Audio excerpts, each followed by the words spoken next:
We are providing online one-to-one PTE coaching with authentic practice material. After enrolling in our PTE courses, you will get continuous material updates for next 6 months. For more information, visit our website, careercoves.com, or WhatsApp us on given numbers.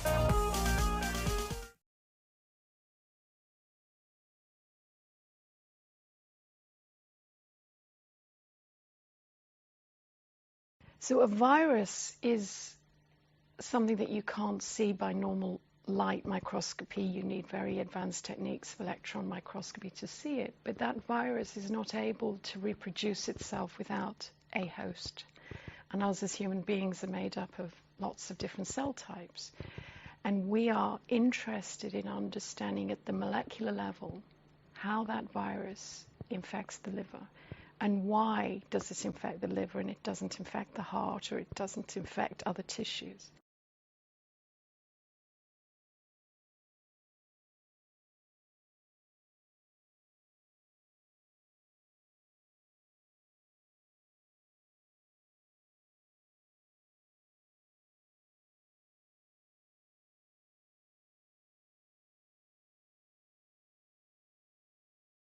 Financial markets swung wildly yesterday in frenzied trading market by further selling of equities and fears about an unraveling of the global carry trade.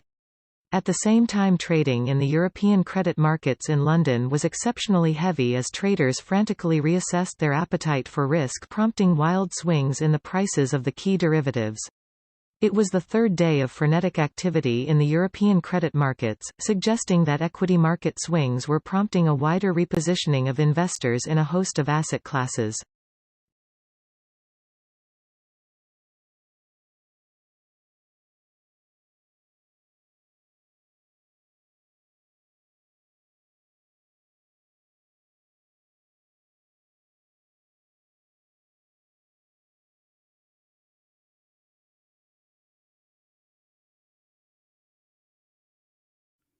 For many years, the favorite horror story about abrupt climate change was that a shift in ocean currents could radically cool Europe's climate. These currents, called the overturning circulation, bring warm water and warm temperatures north from the equator to Europe. Susan Luzier, an oceanographer at Duke University, says scientists have long worried that this ocean circulation could be disrupted.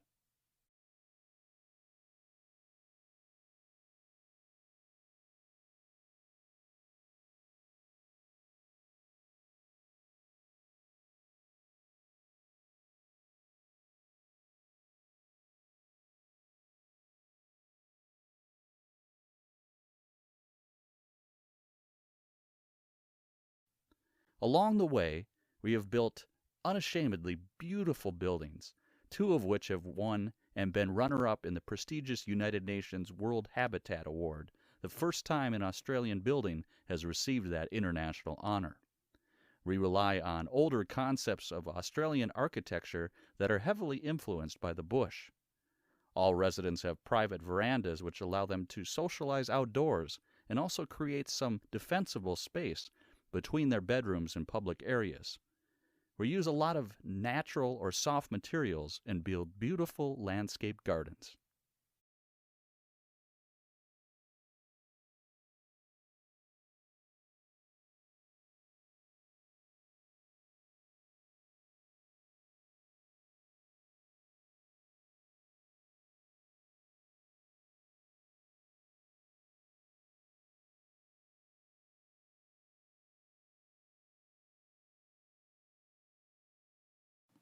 In animals, a movement is coordinated by a cluster of neurons in the spinal cord called the contract patterns generator, CPG. This process produces signals that drive muscles to contract rhythmically in ways that produce running or walking, depending on the pattern of pulses.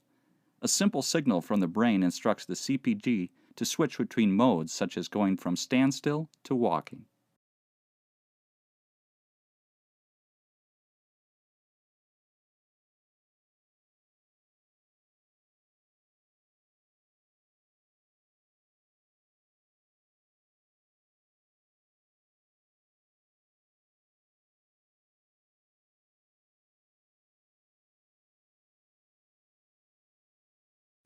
Lawrence Stephen Lowry, RBSRA, was an English artist. Many of his drawings and paintings depict Pendlebury, Lancashire, who lived and worked for more than 40 years, and also Salford and its surrounding areas.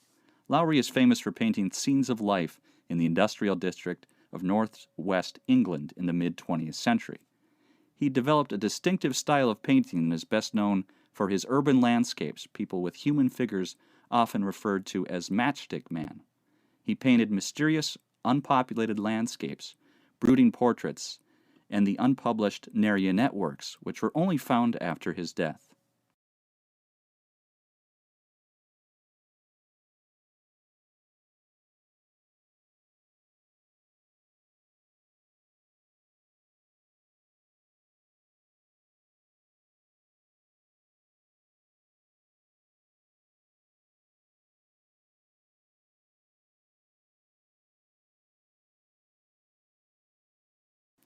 Now that story has been scotched as a part of a contingency planning, but it was a symptom of the dramatic turn of events in South Australia, and it flushed out other remarks from water academics and people like Tim Flannery, indicating that things were really much worse than had been foreshadowed even earlier this year. So is Adelaide, let alone some whole regions of South Australia, in serious bother? Considering that the vast amount of its drinking water comes from the beleaguered Murray, something many of us outside the state may not have quite realized. Is their predicament something we have to face up to as a nation?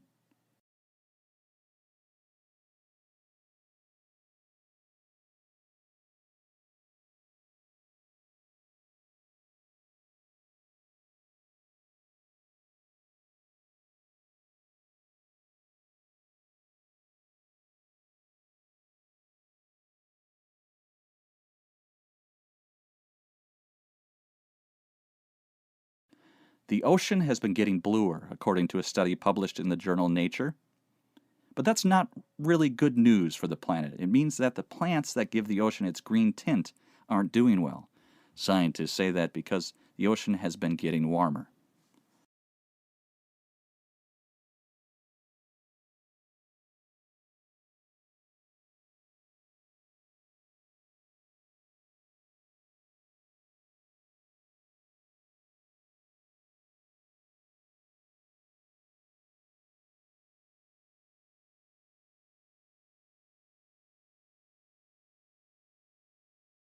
For all his fame and celebration, William Shakespeare remains a mysterious figure with regards to personal history.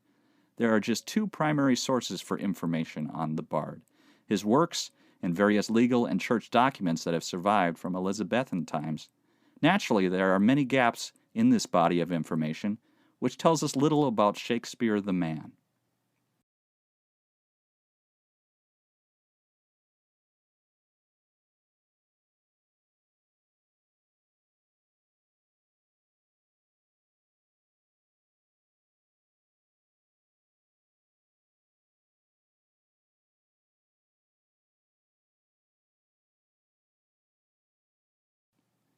Those of you who've never heard of the term Neo-Latin may be forgiven for thinking it's a new South American dance craze.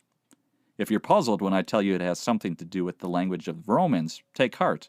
Over the years, many classes who have confessed they are not really sure what it is either. Some have assumed that they are so-called Late Latin, written at the end of the Roman Empire. Others have supposed it must have been something to do with the Middle Ages. Or perhaps it's that Pseudo-Latin, which my 5- and 7-year-old boys seem to have gleaned from the Harry Potter books, useful for spells and curses that they zip one another with makeshift paper ash ones. No, in fact, Neo-Latin is more or less the same as the Latin that was written in the ancient world, Classic Latin. So what's so new about it?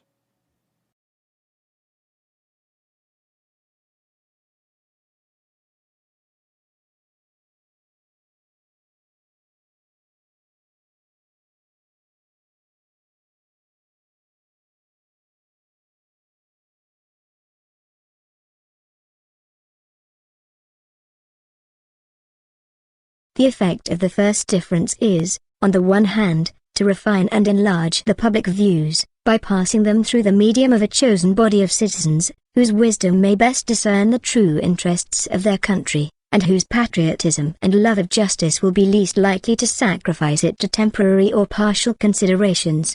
Under such regulation, it may well happen that the public voice pronounced by the representatives of the people will be more consonant to the public good than if pronounced by the people themselves, convened for the purpose.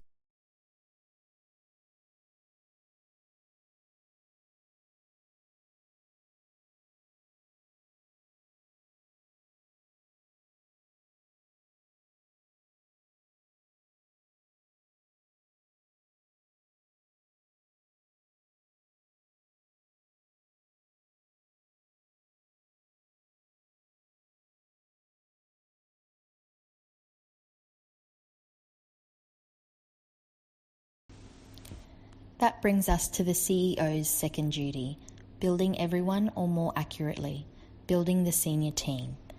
All the executives report to the CEO, so it's the CEO's job to hire, fire, and manage the executive team.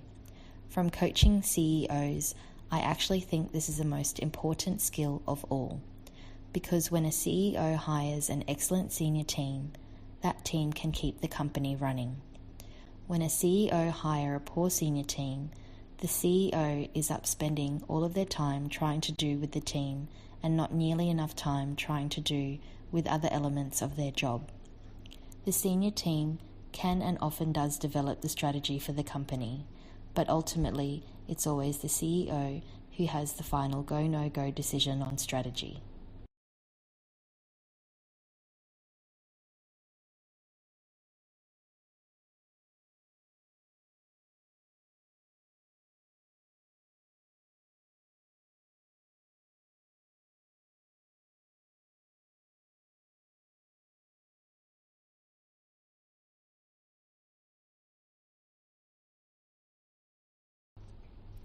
A majority of US high school students say they get bored in class every day, and more than 1 out of 5 has considered dropping out, according to a survey released on Wednesday.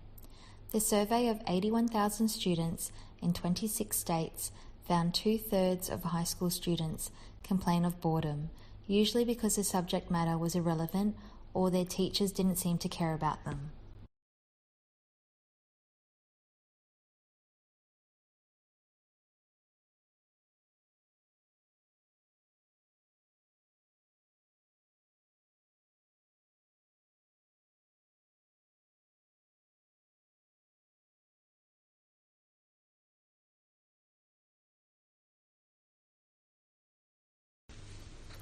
Many different types of barcode scanning machines exist, but they all work on the same fundamental principles.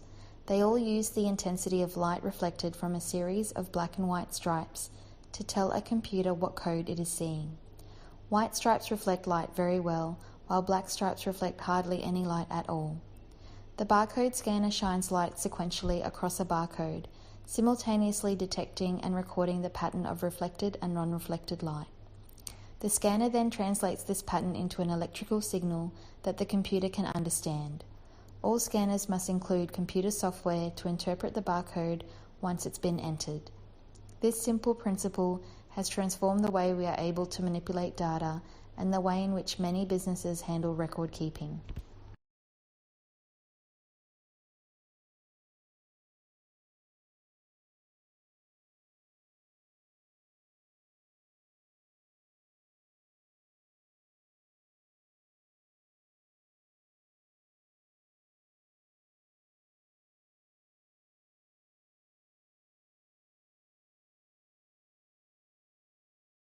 To figure out these counterintuitive findings, the researchers conducted an experiment in a hotel room. They rounded up some lizards, gave them a perch, and then used a leaf blower to mimic the effects of high winds. They set up a net to catch any lizards that lost their grip. As the artificial wind blew, the lizards moved so the perch took most of the airflow. But their hind legs would stick out, and if those rear limbs stuck out too far, they acted as sails. Eventually, those back legs were blown off the perch, and the lizards were just holding on with their front two legs. And they could only hold on like that for so long as the wind speeds increased further and further until eventually they were blown off the perch and into the nets. So shorter back legs gave a survival advantage, a trait that might be passed on to the next lizard generation.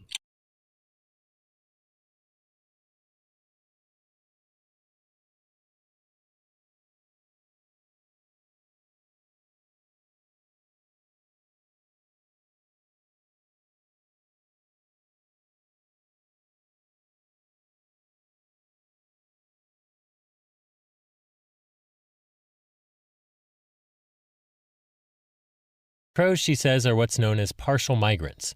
Every year, some members of the population migrate between breeding grounds and their overwintering grounds, like parking lots. But others just stay put.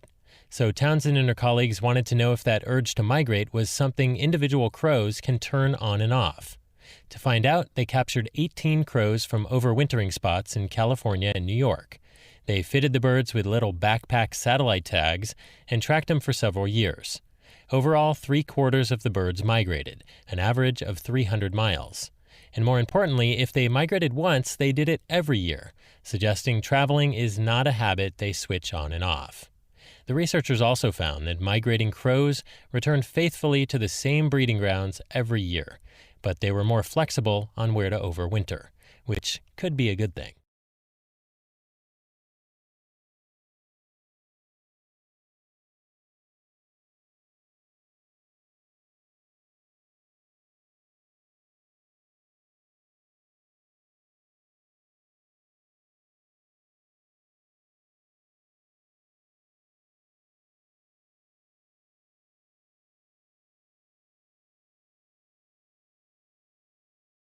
Brooke and her colleague Mark Newman studied who swapped messages with whom on a popular online dating platform in the month of January 2014. They categorized users by desirability using PageRank, one of the algorithms behind search technology. Essentially, if you receive a dozen messages from desirable users, you must be more desirable than someone who receives the same number of messages from average users. And then they asked, how far out of their league do online daters tend to go when pursuing a partner? I think people are optimistic realists. In other words, they found that both men and women tended to pursue mates just 25% more desirable than themselves. So they're being optimistic, but they're also taking into account their own relative position within this overall desirability hierarchy. And the study did have a few more lessons for people on the market. I think one of the take-home messages from the study is women could probably afford to be more aspirational in their mate pursuit.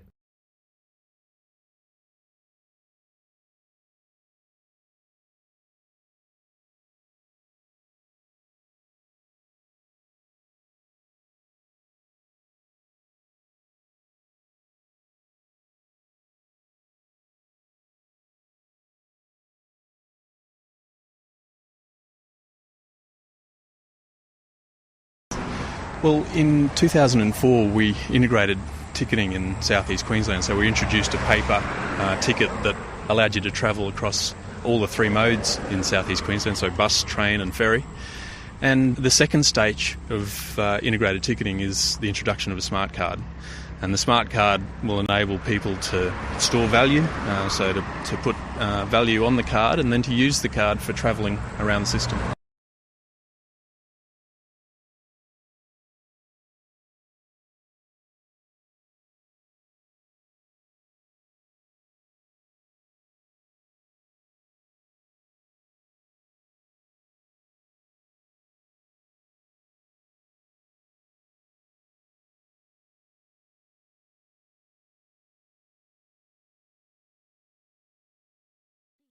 Hi everybody, this is Joe Biden.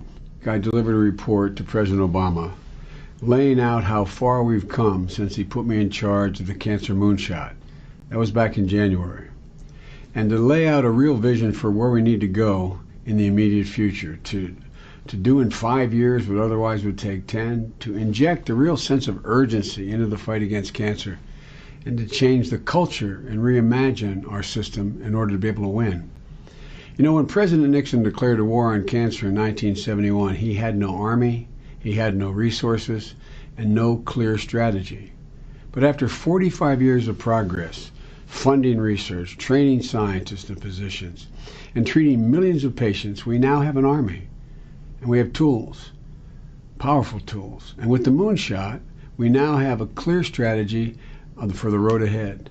It matters, folks, because there's a consensus now that we're at an inflection point with science, medicine, technology, all advancing faster than ever and offering real promise. But we can't play by the rules of 1971 when we didn't have this working for us.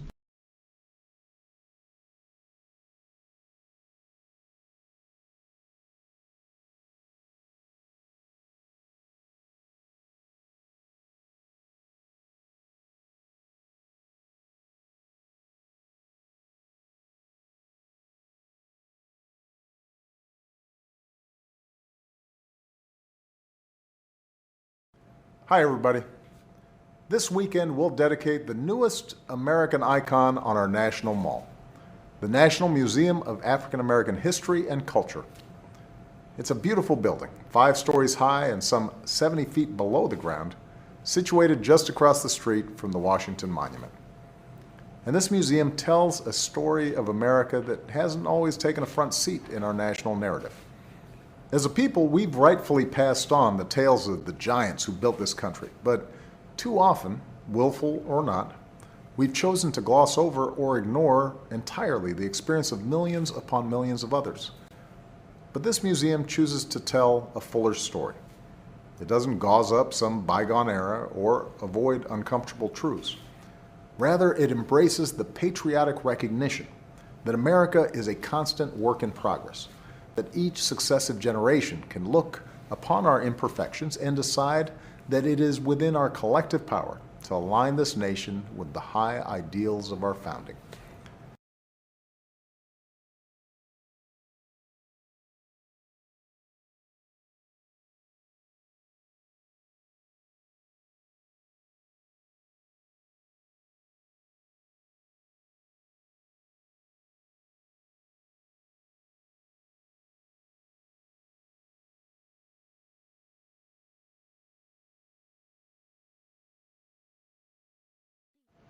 There are a couple different stories you can tell about our economy. One goes like this. 8 years after the worst economic crisis of our lifetimes, our economy has created jobs for 71 straight months. That's a new record. Unemployment has fallen below 5%. Last year, the typical household saw its income grow by about $2,800, the biggest one-year increase ever. And the uninsured rate is at an all-time low. All that is true. What's also true is that too much of our wealth is still taken by the top. And that leaves too many families still working paycheck to paycheck without a lot of breathing room. There are 2 things we can do about this. We can prey on people's worries for political gain, or we can actually do something to help working families feel more secure in today's economy. Count me in the latter camp. And here's one thing that will help right away. Making sure more of our families have access to paid leave. Today, having both parents in the workforce is an economic necessity for many families. But right now, millions of Americans don't have access to even a single day of paid sick leave.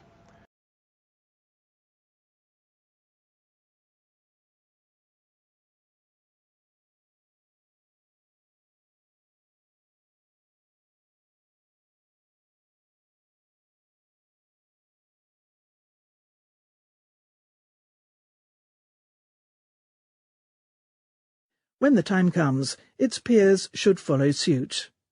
Of these, the European Central Bank faces the trickiest challenge, because it has acted as, in effect, the backstop to Eurozone bond markets, a mechanism that otherwise the currency bloc still lacks.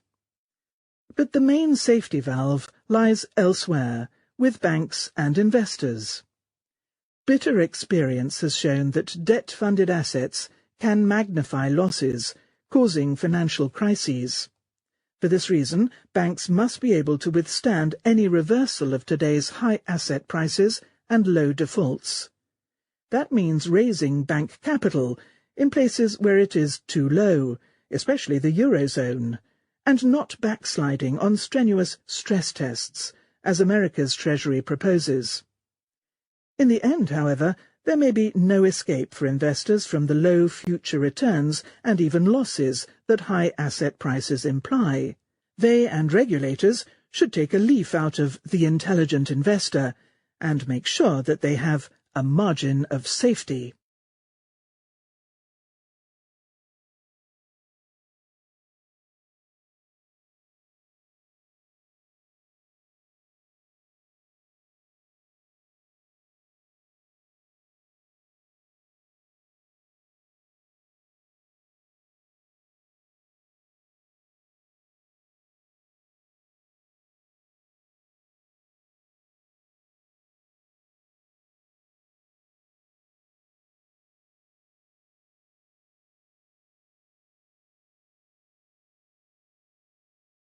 So a lot of the research on happiness starts with the basic question, how happy are you?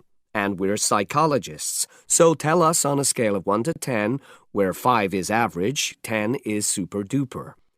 The most common answers, interestingly enough, are high. They're 7 or 8. It turns out that most people think that they're pretty happy.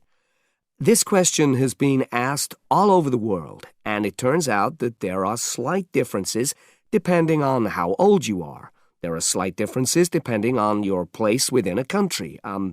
California versus New York.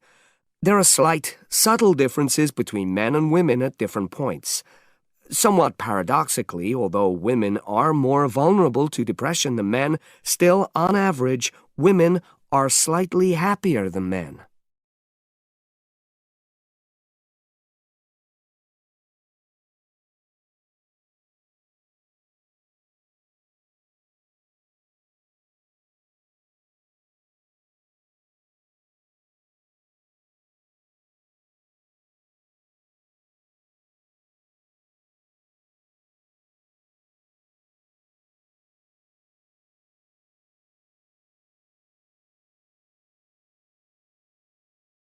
The role of family in society. Families are always related to the economy, the politics, the culture of the society. In herding societies, young people go out when they're 10 or 12 years old, and they hang out with the sheep or the goats, or whatever the herd is. That produces a kind of a loose bond between the pre-adolescents and their parents. In industrial societies, we tend to keep kids in school for longer, and then college is that point when they might break. Or after college, depending on what they're doing. In agrarian societies, families have lots of kids and put them to work. They structure themselves as large families and put them all together in one home. The main point is that families are not separate from the society. Families and the economy and the politics are all wrapped up all together.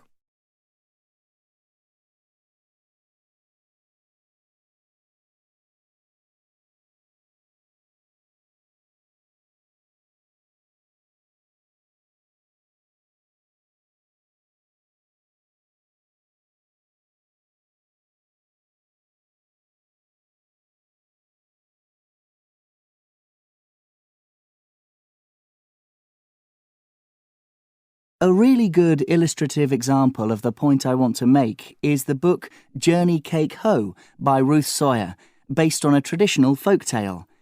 Teachers often read this aloud to their classes, showing the pictures to the children as they do so. They are, of course, using the words of Ruth Sawyer and presenting the story just as the artist has visualized it. But other teachers do it differently. Instead of reading, they tell the story from memory. This gives the children a much richer experience.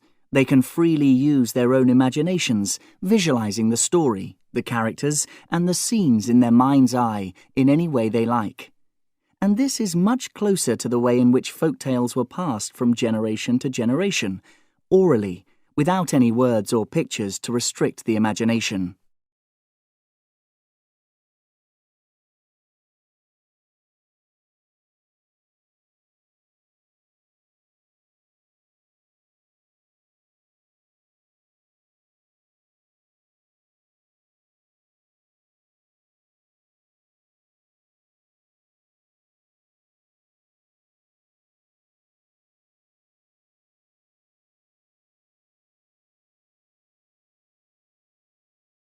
We'll look now at a very interesting study.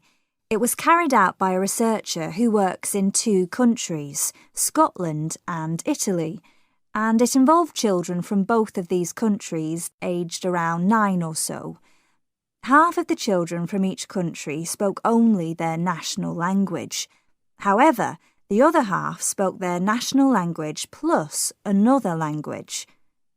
During the study, all the participants were given tests and quizzes which looked at a range of skills, including vocabulary understanding, problem solving, creative thinking, and arithmetic. The children used their national language to complete the tasks, which involved things like copying patterns of coloured blocks, orally repeating a series of numbers, and giving clear definitions of words. The results were quite clear. The bilingual children were significantly more successful in the tasks.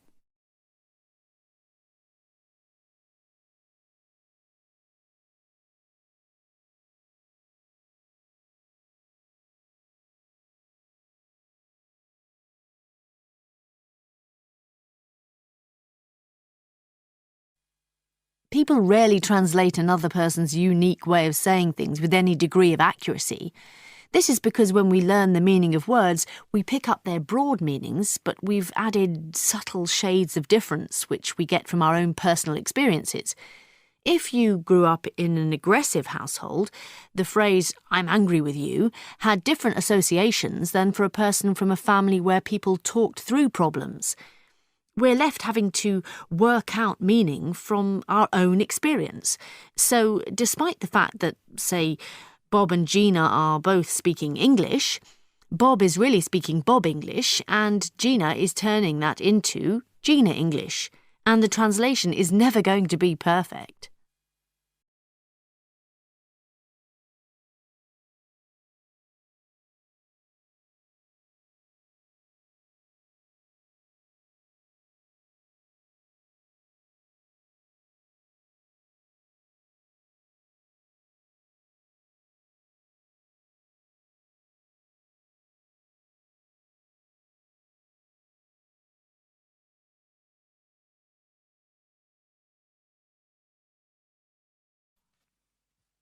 We miscommunicate more commonly than we communicate accurately.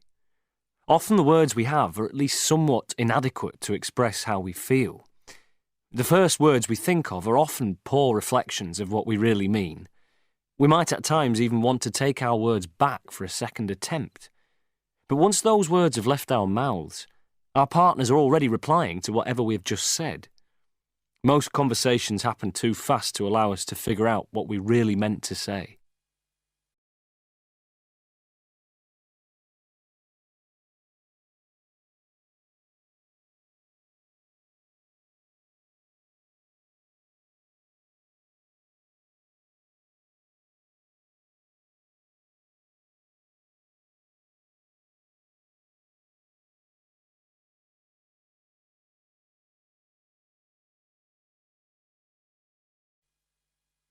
It's been a challenging decade for the music industry, with a significant decrease in sales. For years, little action was taken against illegal downloads, with few effects for downloaders. However, 2 new approaches are seeing positive results. Firstly, the industry is working with internet service providers to slow an illegal downloader's connection. Secondly, it's working directly with digital music websites. In Sweden, 3 out of 5 illegal file sharers have cut back or stopped, with half of these people moving to legal websites supported by advertisements.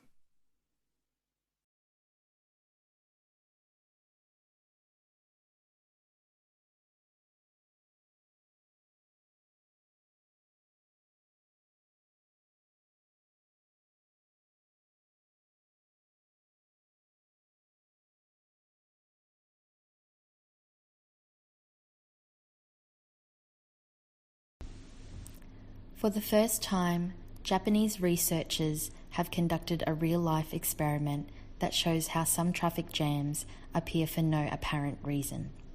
They placed the 22 vehicles on a single track and asked the drivers to cruise around at a constant speed of 30 kilometers an hour. At first, traffic moved smoothly, but soon the distance between cars started to vary, and vehicles clumped together at one point on the track. But the jam spread backward around the track like a shockwave at a rate of about 20 kilometers an hour. Real-life jams move backward at about the same speed.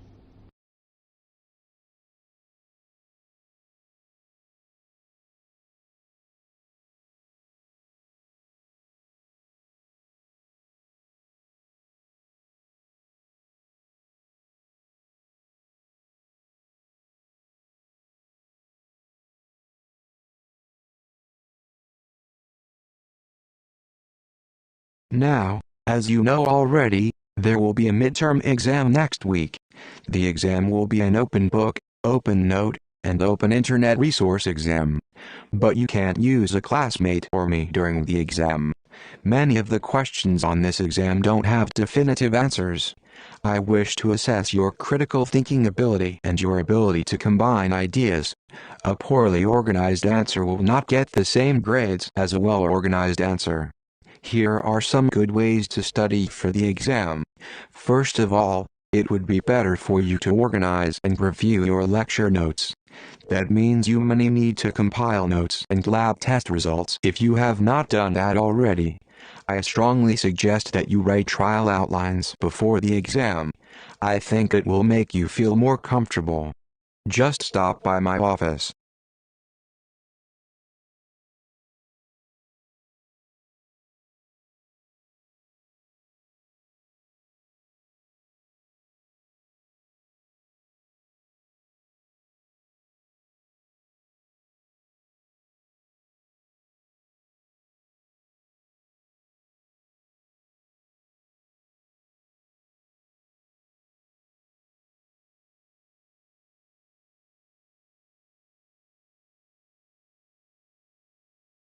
He, about the same time, was so much displeased with the performances of a nobleman's French cook that he exclaimed with vehemence, "I'd throw such a rascal into the river," and he then proceeded to alarm a lady at whose house he was to sup, by the following manifesto of his skill: "I, madam, who live at a variety of good tables, am a much better judge of cookery than any person who has a very tolerable cook, but lives much at home, for his palate is gradually adapted to the taste of his cook.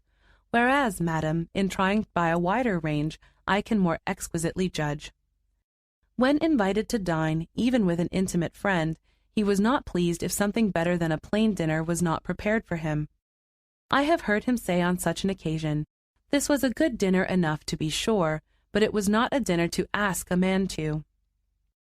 On the other hand, he was wont to express, with great glee, his satisfaction when he had been entertained quite to his mind.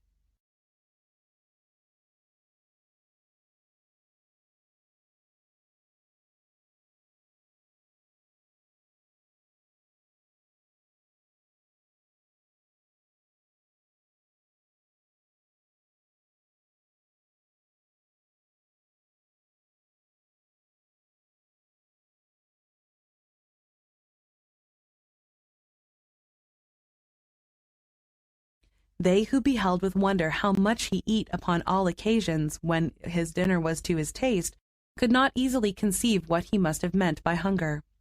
And not only was he remarkable for the extraordinary quantity which he eat, but he was, or affected to be, a man of very nice discernment in the science of cookery. He used to descant critically on the dishes which had been at table where he had dined or supped, and to recollect very minutely what he had liked.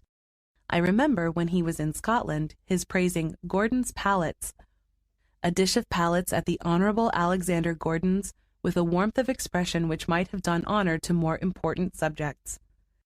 As for Maclaurin's imitation of a made dish, it was a wretched attempt.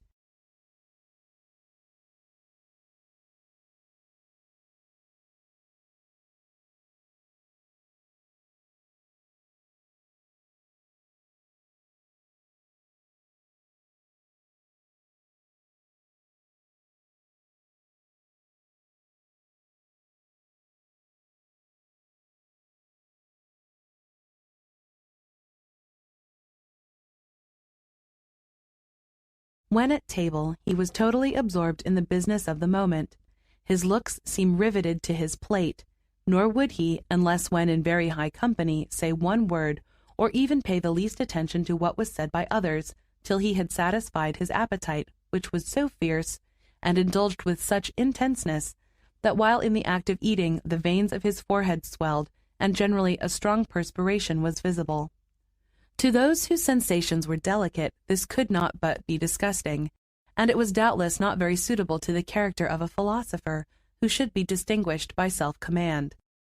But it must be owned that Johnson, though he could be rigidly abstemious, was not a temperate man either in eating or drinking. He could refrain, but he could not use moderately. He told me that he had fasted 2 days without inconvenience, and that he had never been hungry.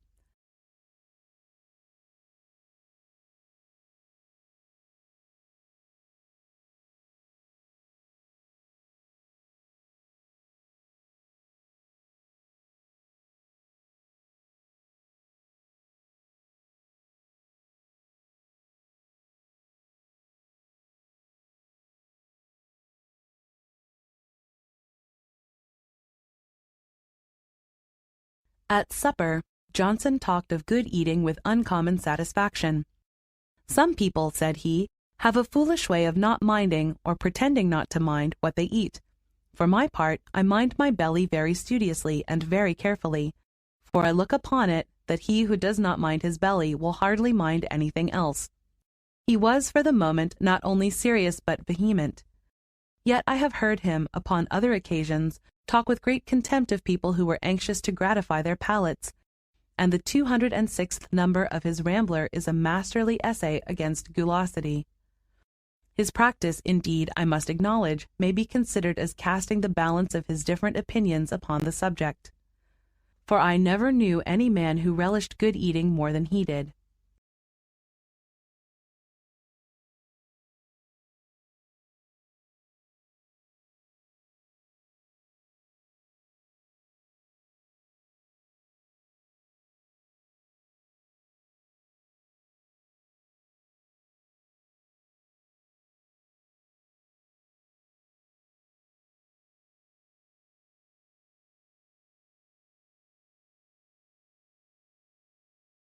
This being acquired and established, silence would be more easy, and my desire being to gain knowledge at the same time that I improved in virtue, and considering that in conversation it was obtained rather by the use of the ears than of the tongue, and therefore wishing to break a habit I was getting into of prattling, punning, and joking, which only made me acceptable to trifling company, I gave silence the second place. This and the next order I expected would allow me more time for attending to my project and my studies. Resolution, once became habitual, would keep me firm in my endeavors to obtain all the subsequent virtues. Frugality and industry freeing me from my remaining debt, and producing affluence and independence, would make more easy the practice of sincerity and justice, etc., etc. Conceiving then that, agreeably to the advice of Pythagoras in his golden verses, daily examination would be necessary.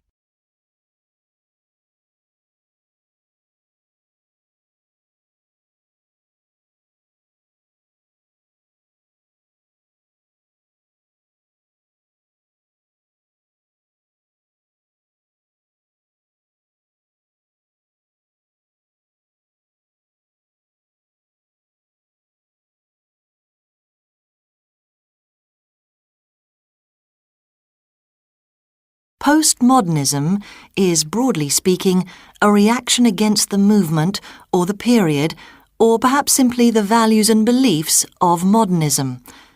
Most people, even those who seem to know what it is or was about, tend to define it in negative terms by telling us what it isn't or doesn't do. Initially, the term had a fairly limited application and referred to a new anti-modernist style of architecture. But it spread like a virus to include almost all aspects of contemporary culture. One thing we can be sure about is that it wanted to get rid of what were called the grand narratives by which we explained how the world and history got us from the past to the present. Another feature of postmodernism is its belief that truth and reality are human-centred and internal. That is, the primary source of truth in the present age is the self. This, I believe, has now all passed and been thrown in the rubbish bin of history. Yet it is difficult to know whether the age of information technology confirms the passing of postmodernism or is a consequence of it.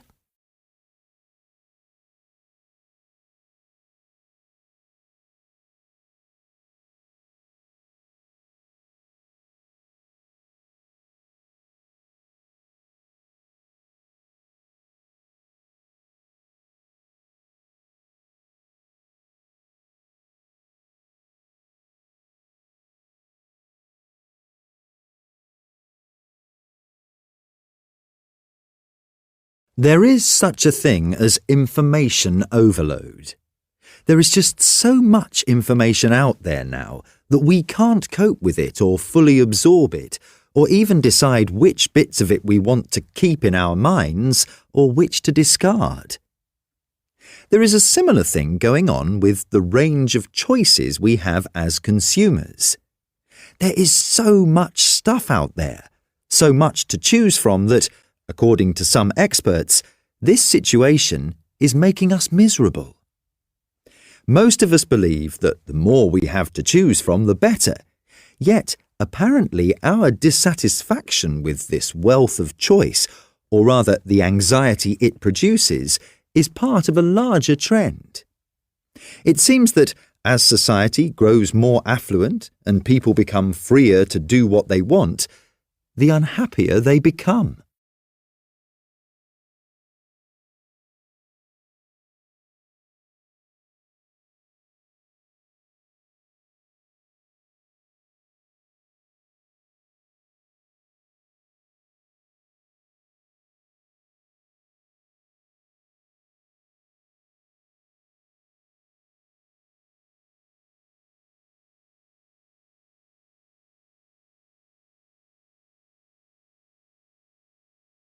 Privacy and the right to privacy are increasingly becoming hot topics in the media, which is a touch ironic given that it is often the media that is responsible for invasion of privacy.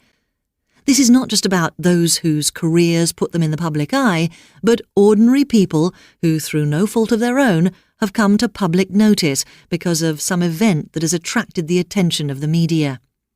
It might be that a member of their family has been imprisoned for some crime, rightfully or wrongfully, or perhaps they are the victims of some natural disaster.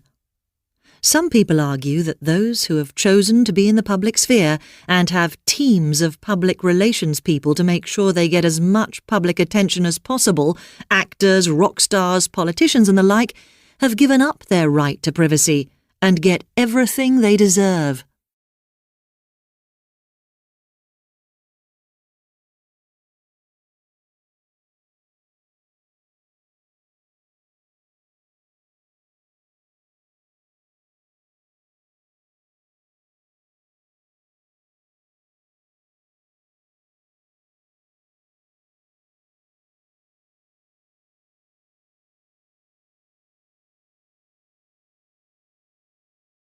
It is difficult to know how to place Montesquieu if you're the kind of person who likes to categorise.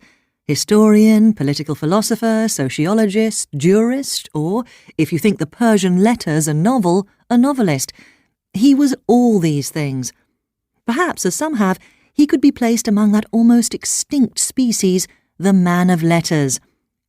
The books that make up the spirit of the laws have had the most influence on later thinkers, and in them, as in his equally great Considerations on the Causes of the Grandeur and Decadence of the Romans, he makes his underlying purpose clear. It is to make the random, apparently meaningless variety of events understandable. He wanted to find out what the historical truth was. His starting point, then, was this almost endless variety of morals, customs, ideas, laws and institutions, and to make some sense out of them. He believed it was not chance that ruled the world, and that beyond the chaos of accidents, there must be underlying causes that account for the apparent madness of things.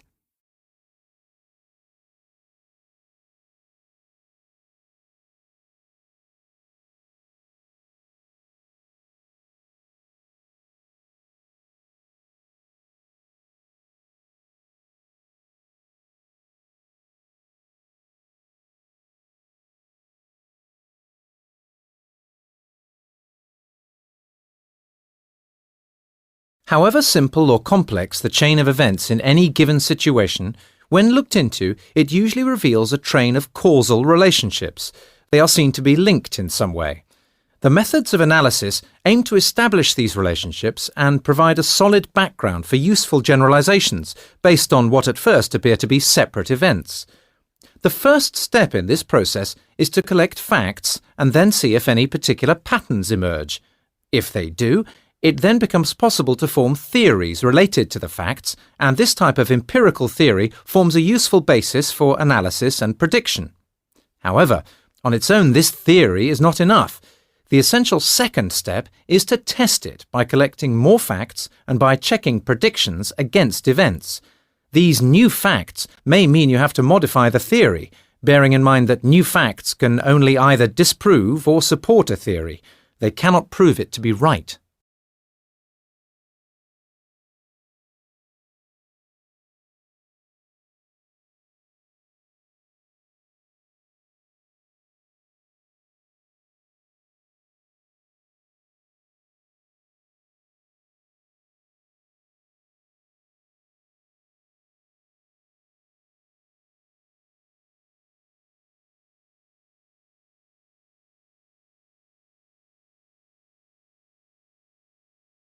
There have been many studies in America of the opinions and behavior of university lecturers and professors, and of well-known free or public thinkers who are not attached to a university or other institution, which show that those who are recognized as being more successful or productive as scholars in their field, or are at the best universities, are much more likely to have critical opinions. That is to say, that they are more likely to hold liberal views, in the American use of that word, than those of their colleagues who are less creative or who have less of a reputation. The better a university is, as measured by the test results of its students or by the prestige of its staff, the more likely it has been that there will be student unrest and a relatively left-of-center faculty.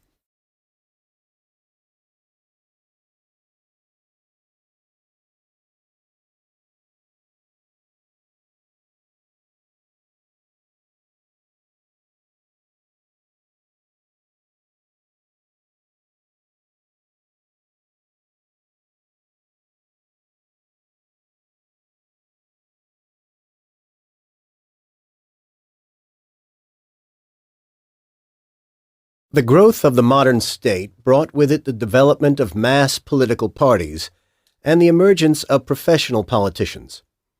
A man whose occupation is the struggle for political power may go about it in two ways. First, a person who relies on their political activities to supply their main source of income is said to live off politics, while a person who engages in full-time political activities but who doesn't receive an income from it, is said to live for politics. Now, a political system in which recruitment to positions of power is filled by those who live for politics is necessarily drawn from a property-owning elite who are not usually entrepreneurs. However, this is not to imply that such politicians will necessarily pursue policies which are wholly biased towards the interests of the class they originate from.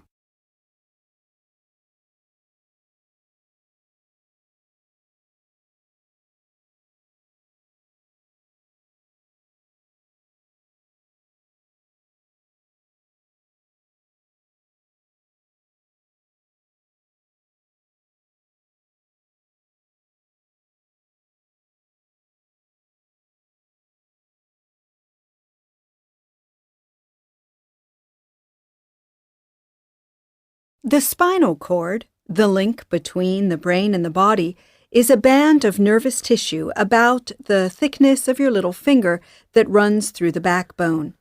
Nerve cells called motor neurons convey electric impulses that travel from the brain to the spinal cord, branching off at the appropriate point and passing to the various parts of the body.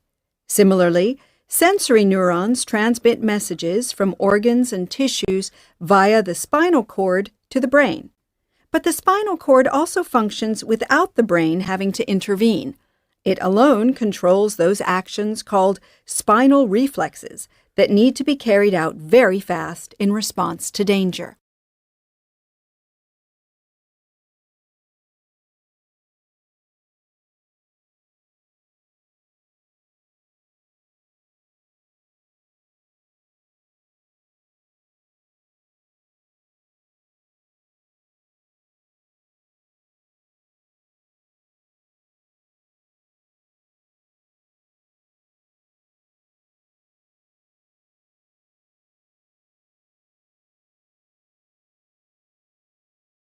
Paper was first manufactured in Europe by the Spanish in the 12th century, although it had been imported since the 10th century. Around the year 1276, a mill was established at Fabriano in Italy. The town became a major centre for paper making and throughout the 14th century provided most of Europe with fine quality paper, which it has continued to produce ever since. By the 15th century, paper was also being manufactured in Germany and France, and it was not long before both countries became almost completely independent of material bought overseas. With the increasing availability of paper in Europe, the production of identical printed pictures became almost inevitable.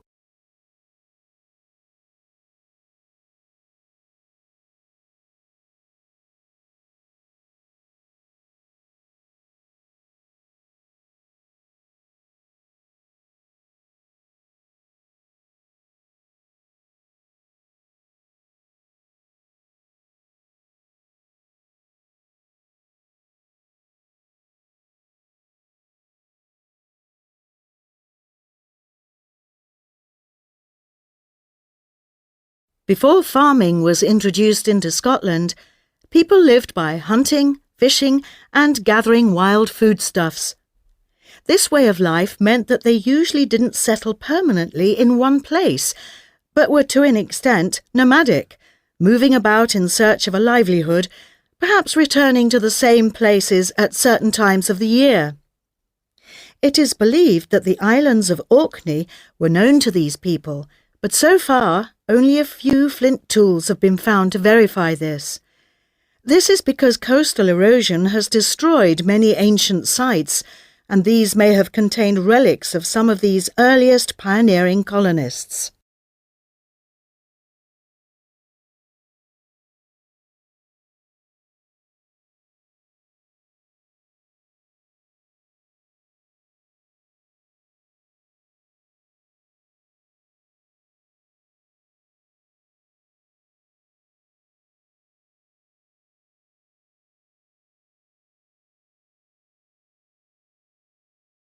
It isn't necessary to have a specialized knowledge of, say, the intricacies of counterpoint, or even to be able to read music to understand it. Usually getting the point of a piece of music, its emotional and dramatic impact, is immediate or simply requires you to become more familiar with it.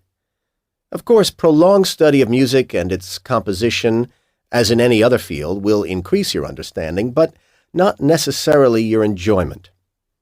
Now, I realize that it can require a good deal of willingness on our part to risk new sensations, and there is a lot of music that will seem unfamiliar and alien to you on a first hearing.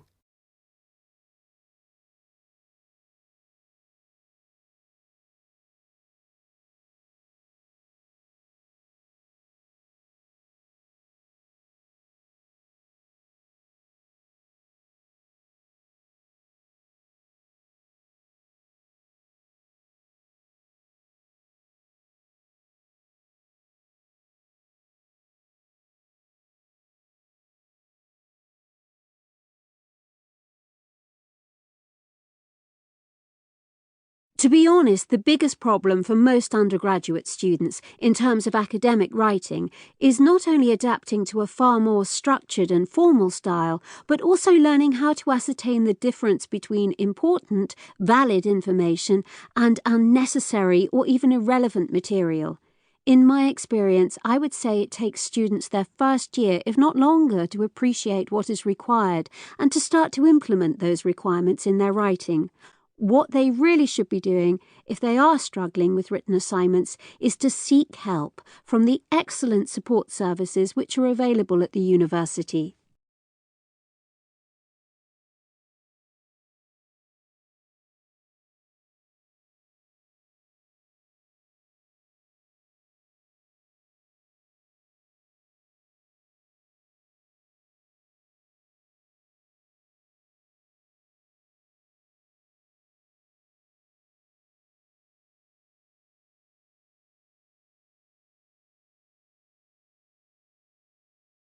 This week, we're going to be continuing our discussion of women in society. Last week, we looked at a number of issues relating to women in education. If you remember, we discussed women both at school and at university. Today, we're going to be considering the roles that women play in the workplace. Again, we'll start by taking a historical perspective, and inevitably you'll find that many of the same events that impacted on women in education also had a major influence on their working lives. In the second half of the lecture, I'll concentrate on the situation in Europe today, and I'll invite you to suggest how you think things are likely to develop over the next decade. Okay, so let's get started.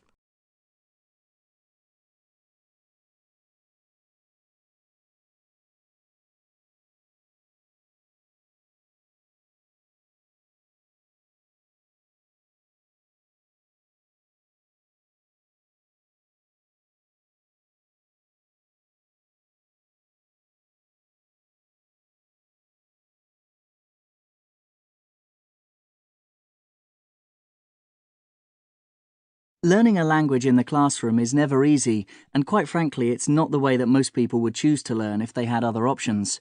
Having said that, there are plenty of reasons for keeping languages on the school curriculum. For one thing, a fair number of students go on to take jobs in business and commerce that require a basic knowledge of a second language. When you talk to young employees in top companies, it seems that they had a career plan from the start. They were motivated to find additional things to put on their CVs, and of course language is one of those added but significant extras.